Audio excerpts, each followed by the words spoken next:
And Chuck, it's great to see you. It's great to be here. It's good to be back together. It is. Nice in the winter. To see everybody in person. Exactly. Speaking of being in person, there's a China contingency that's here again for the first time since 2020.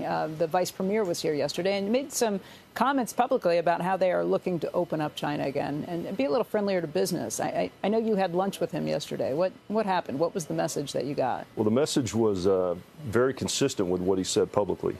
He did say they're open. They want to re-engage with multinational companies. He asked us questions. We asked him questions about how they were thinking about it. And again, it was very much in line with his public comments about what they want to do.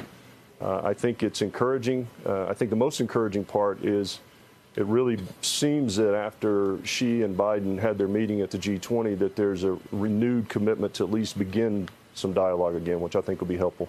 Is it enough to make you feel comfortable as a business leader with the potential for investing there and putting additional?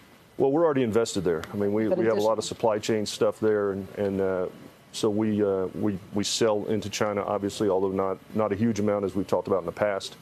But I think it's more important from a global stability perspective, more so than it is about whether I invest in China or not. I think we need the U.S. and China to find a way to compete and disagree, but do it in a way that it works for the global economy. Yeah, it's been a little unnerving the last few years. It has. As the rhetoric. Well, the uncertainty is what really, hampers investment. Right. The feeling from the other leaders in the room you were with is similar, that people are kind of open to this idea and looking to. Well, I think most of the people in the room had pretty decent-sized businesses in China, so they're pretty open to it. Yeah. But is there a trust but verify situation? Meaning, I think there's a lot of people who've been sort of spooked by the whole situation. And so, what can you say? How quickly do you think that this can actually move? I think it falls into the category of the new world of different issues around resiliency. We learned new areas that we need to focus on from a resiliency perspective during COVID. I think the geopolitical climate over the last 5 to 6 years has also brought another element of thinking about resiliency from a geopolitics perspective, and I think we weigh all of those as business leaders when we make our investments. One of the questions people are trying to get their arms around here is, are we headed into a global recession? And there was a lot of doom and gloom before we got here. I know you're feeling a little more optimistic about things. Well, somebody asked me last night, what are you hearing from all your peers? And I said, well, publicly everybody's being asked, do we think we're going to have a recession? Most people are saying, yeah, we're probably going to have a mild one. Beyond that, we're not really talking about it.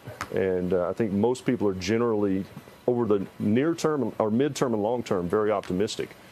And hopefully it turns out to be like Davos. If everybody's talking about a recession, it won't be as bad because we're just going to be wrong.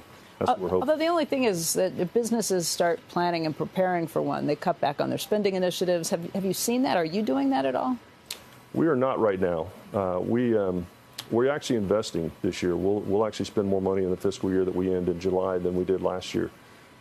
There was a survey that Gartner did that said greater than 50% of the executives they surveyed said that the last thing they would cut would be their IT budgets. And we haven't gotten a lot of that from our customers. Most of our customers are still moving forward. I think the pandemic taught the C-suite executives and government leaders around the world really up close and personal the power of this technology and what it can do. And I think they're now understanding whether it's connecting industrial systems to the internet or changing the way you interact with your customers. Companies are investing.